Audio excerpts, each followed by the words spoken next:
When you mention organized crime and criminal street organizations to most people, the city of Boston and the state of Massachusetts rarely is the first thing that comes to their mind. The truth is, though, that Boston had one of the most diverse and active underworlds in American organized crime history. There are also hundreds of active criminal street organizations operating all throughout different Massachusetts cities and the mass prison system currently. People always love to snicker or make comments about Boston in my videos.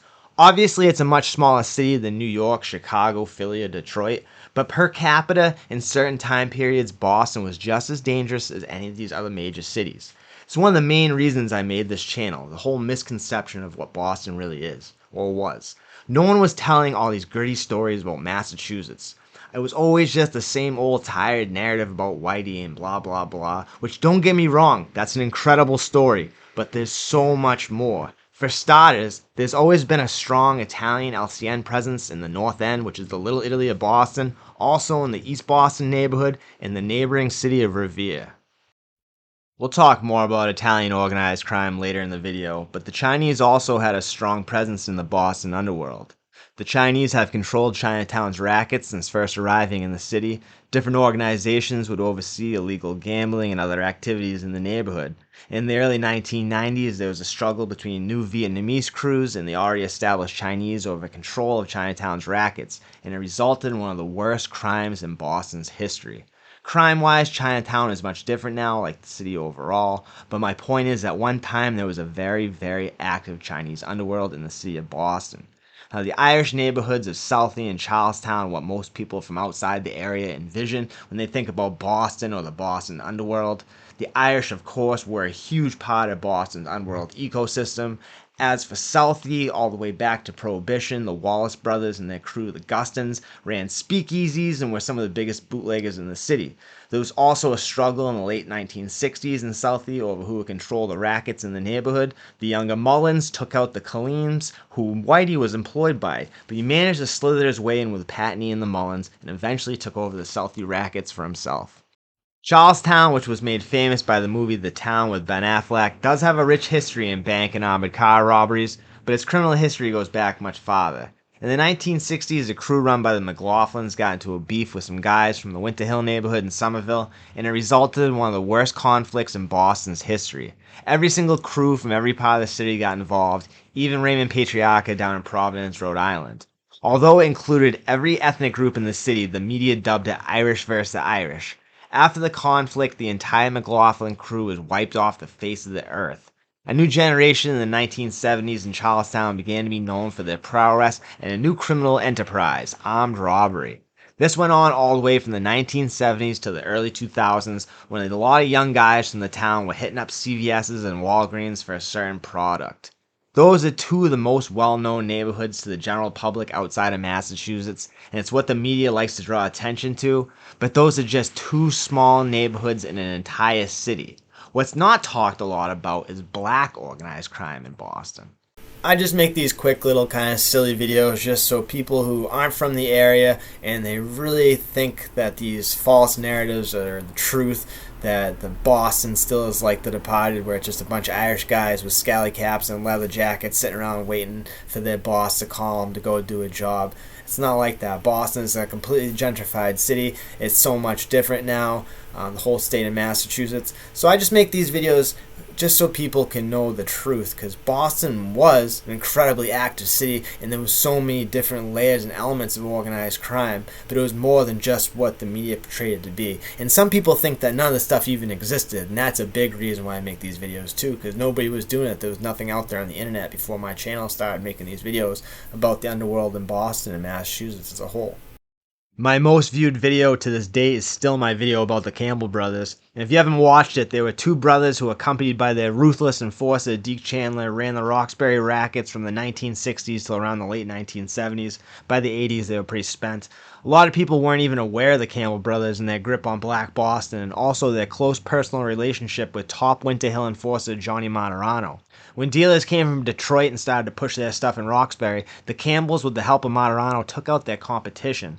For the majority of the 1900s, especially after the 1950s, black people have made up about 20% of Boston's population. So to think they didn't have a presence in the underworld would be ludicrous with that size of a presence of the population. But if you watch any movie or read books about the topic, it's like there were no black people in Boston, especially in the underworld. After the Campbells started to fade away, the Johnsons of Corbett Street in Dorchester began to form up in the early 1980s.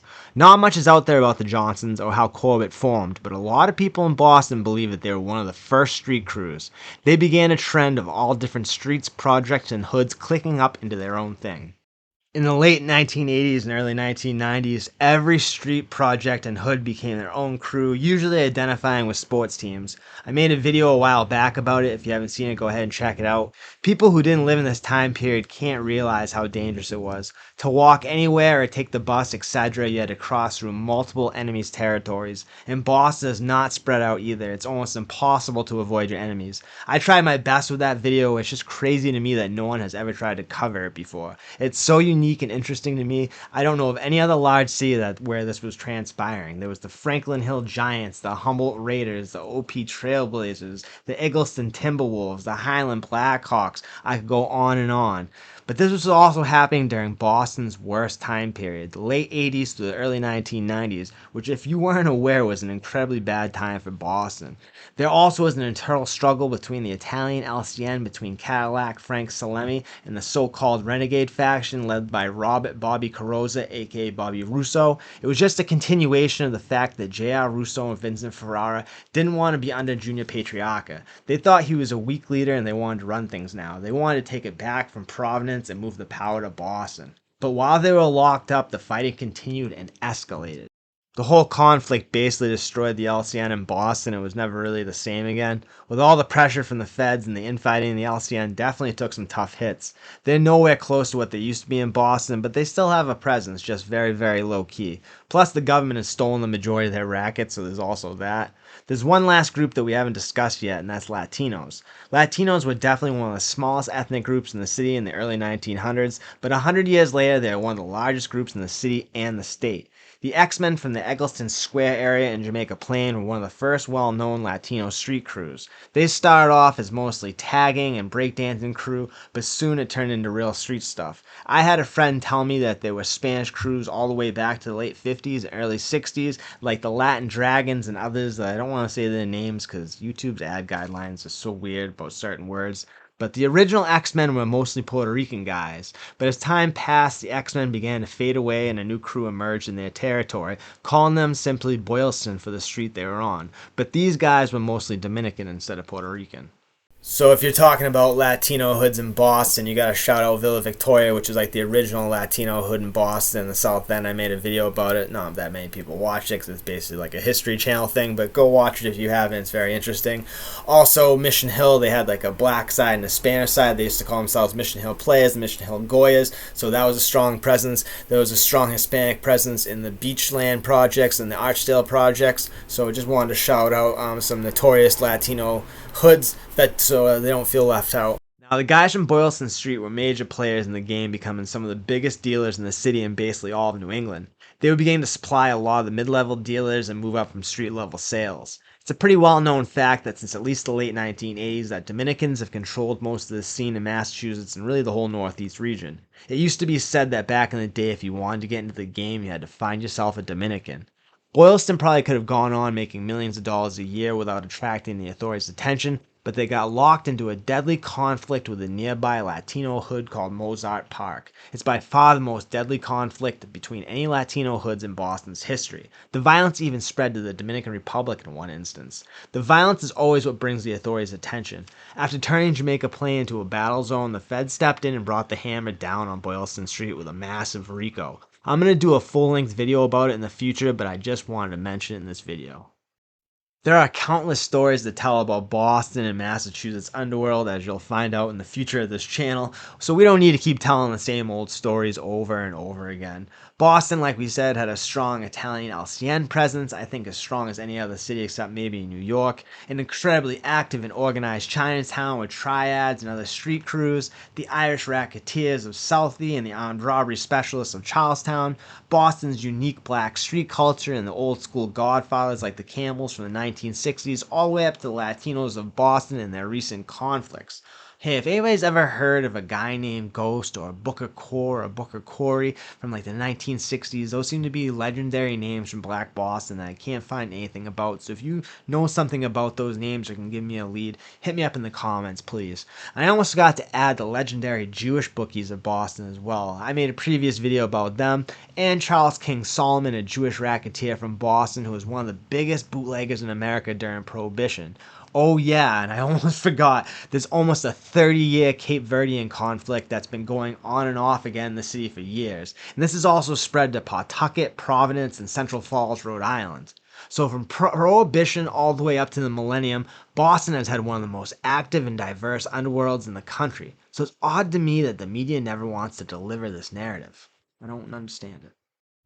Also, if anybody can hit me up with information about any of the Jamaican posses that popped up, it seemed like it was like a very small time period from like 1985 through like 1987, 88, 89. I think by the 90s there really wasn't much going on. There might be some Jamaican crews around, but there was a small window. There was a few Jamaican posses. There was the dog posse. I don't know if the shower posse was there, but if anybody can give me some information on that, I've been wanting to do a video on that forever, and there's nothing really out there on the internet except that during that small time period in the late 1980s when a certain South American product was being presented in a different form and it blew up all over American cities, all these Jamaican posses started showing up on the East Coast cities trying to push this product, and violence erupted where they came. So if anybody has any information that can help me out to make a future video on that, that'd be much appreciated. This was just a quick little video for you guys, and I hope you enjoyed it. Just trying to figure out how to use some of these new programs I'm using to add live action video clips to my videos. I just wanted to put out something real quick just to see how it all works with the licensing and copyrights and whatnot. Maybe there's some people out there watching this video who have never seen my stuff before, and some of this is all new info to them. I have some great stories that I'm working on, and hopefully I can learn how to use this new program and figure out copyrights, and my videos will be coming in with a much higher level of quality and production than before. Same great content, just in a shinier package. Don't know what's wrong with that. I listen to people's constructive criticism in the comments, and I'm always looking to improve on the quality of my videos in this channel. Thank you guys for all your support and helping this channel to continually grow. I love this community. So I hope you guys enjoyed this at least mildly entertaining video. I know if you guys watch my videos regularly, some of the stuff is redundant. I'm just trying to play around with some new kind of technology, trying to add live action video, because there's so many people left in the comments. That's like one of the big things that's missing from my channel, where I'm always trying to improve, always trying to grow this platform, trying to improve my craft. Anything that I do, I want to do it my best. I want to give a big shout out to Kevin Alexander, my buddy. He's really helped out this platform, and like we're trying to form up a team over here, and that makes me also brings to mind anybody that's out there where I'm looking more like for college age younger people who are very tech savvy, anybody that can help with the production or editing side of this project, you know, in this channel, and they want to come aboard. There's a little bit of money that could possibly be made, and it's a really good opportunity to be part of like a growing channel and platform. We just passed 15,000 viewers, so thank you very much, guys. So if anybody is interested in joining and helping out with the editing and production side, please let me know. Let in the comments, hit me up on Instagram or Facebook. But most of all, guys, well, most of all, if you liked it, hit the like button. Subscribe if you're not subscribed. But most of all, like always, make good choices, make good decisions. Try to take good care of yourselves, your friends, your family, your fellow human beings. Have a nice day. I'll talk to you guys soon. God bless.